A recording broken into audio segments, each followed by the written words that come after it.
और भीम को आचार्य बतलाया गया। पांचों पांडव में आचार्य भीम है। He was the chief of the आरी। तो दुर्योधन ऐसा विचार कर रहा है, ये पांडवों की सेना तो भीम के द्वारा संरक्षित, किंतु मेरी सेना भीष्म देव के द्वारा संरक्षित। और भीष्म इतने महान योद्धा है, जैसा आप जानते हो भीष्म देव गंगा पुत्र भीष्म शांतनु और गंगा के पुत्र हैं। और जब इनका जन्म हुआ तो माता गंगा इनको लेकर के चली गई देवलोक में, और वहां पर इनका नाम का देवव्रत पहले जब जन्म हुआ तो देवव्रत को शस्त्र की शिक्षा सिखलाई परशुराम जी ने। वो इस गुरु परशुराम साक्षात भगवान। राइट, तो आप समझ सकते हो कि कितने ये महान योद्धा है। He was a great Archer. वो बहुत तीरंदाजी में भी बहुत महान थे, और सभी प्रकार के शस्त्र अस्त्र की विद्या उनको आती थी। मंत्रों की विद्या को जानते थे, ब्रह्मास्त्र के बारे में भी उनको ज्ञान था।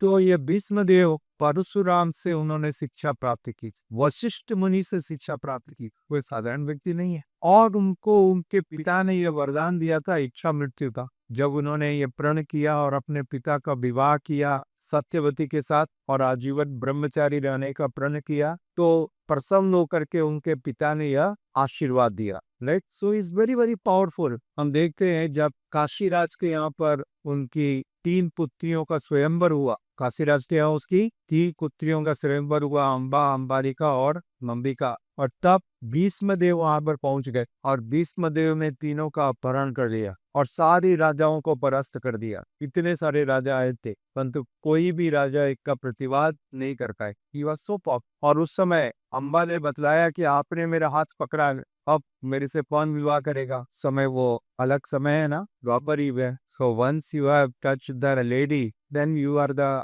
Husband of the lady, other man will not touch. Amba ने कहा कि अब मैं तो हृदय से प्रेम करती हूँ सालू को, परंतु या तो आप मुझसे अब विवाह करो। जब वो सालू के पास गई तो उसने मना कर दिया, I not marry because you were kidnapped by Bhishma. दूसरे व्यक्ति ने तुम्हारा अपहरण किया है, मैं कैसे विवाह करूंगा। वो वापस भीष्म के पास आई, आप मुझसे विवाह करो। भीष्म ने कहा, मैंने तो ब्रह्मचर्य का व्रत लिया है, I have taken vows of celibacy, मेरे से विवाह का कोई प्रश्न नहीं उठता, जाओ वापस। तो वो बड़ा दुखी हुई और उसने वो जा करके उसने परशुराम जी से प्रार्थना किया। परशुराम जी उस समय उपलब्ध थे। So she prayed to lord Parshuram, मेरी रक्षा कीजिए। परशुराम जी ने पूछा क्या चाहिए। भीष्म देव ने मेरा अपहरण किया और अपहरण करने के बाद अब विवाह से मना कर रहे हैं, मेरे को आप कबे दे। तो परशुराम जी ने उनको प्रॉमिस किया, ठीक है मैं जाता हूँ। आप समझ सकते हो परशुराम जी उनके गुरु है। परशुराम जी गुरु भी है और इतने शक्तिशाली हैं, लेकिन स्वयं भगवान के अवतार रहे।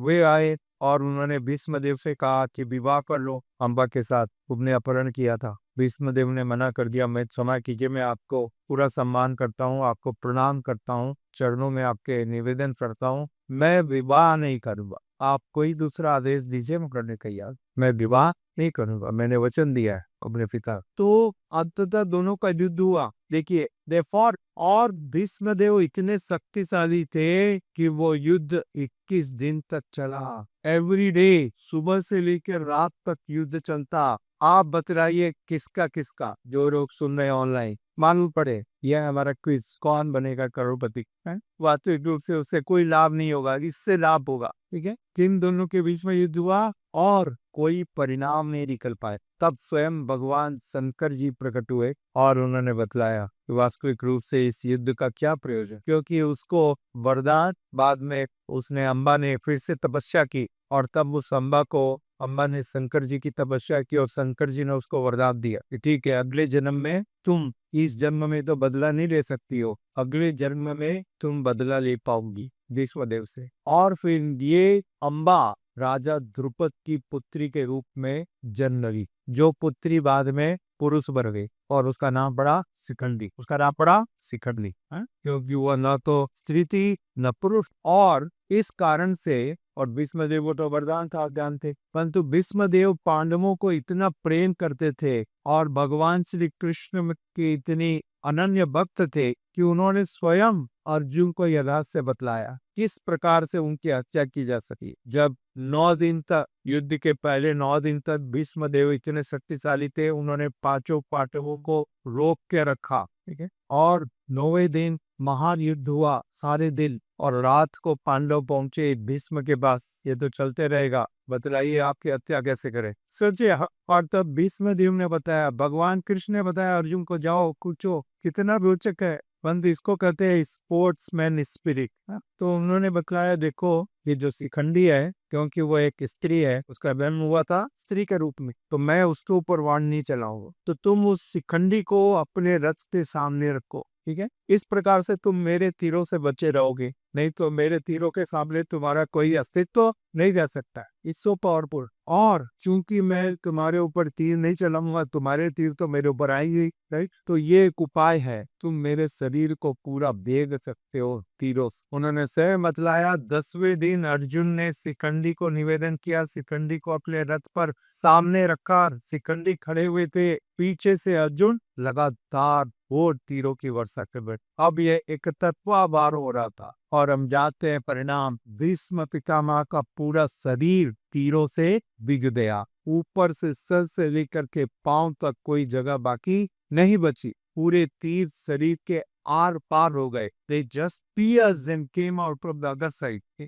अंततः वो उस युद्ध भूमि में गिर पड़े और वो तीरों की सेज बन गई, राइट। परंतु उस समय भी उनका सर नीचे निकल रहा था। तब उन्होंने अर्जुन का इशारा किया, अब ये क्यों छोड़ दियो, तकिया चाहिए है। तो अर्जुन ने फिर तीर मारे। तो यह है भीष्म पितामह। और ऐसी परिस्थिति में भी वे भगवान श्री कृष्ण का ध्यान कर रहे हैं, भगवान श्री कृष्ण के उस रूप का ध्यान कर रहे थे जब भगवान शाम के समय गायों को चरा करके वापस ब्रज वृंदावन में आते, तब उनके केसों के ऊपर जो वृंदावन की धूल है वो लग जाती और उनका मुख कमल और ज्यादा सुंदर हो जाता, वे श्याम सुंदर और ज्यादा सुंदर हो जाता। और कभी कभी साथ ही साथ वो उस रूप का ध्यान कर रहे थे जब भगवान श्री कृष्ण क्रोधित होकर के उन्होंने रथ का चक्का उठा लिया, और जब रथ का चक्का उठा करके उनकी तरफ दौड़े, भीष्म की तरफ दौड़े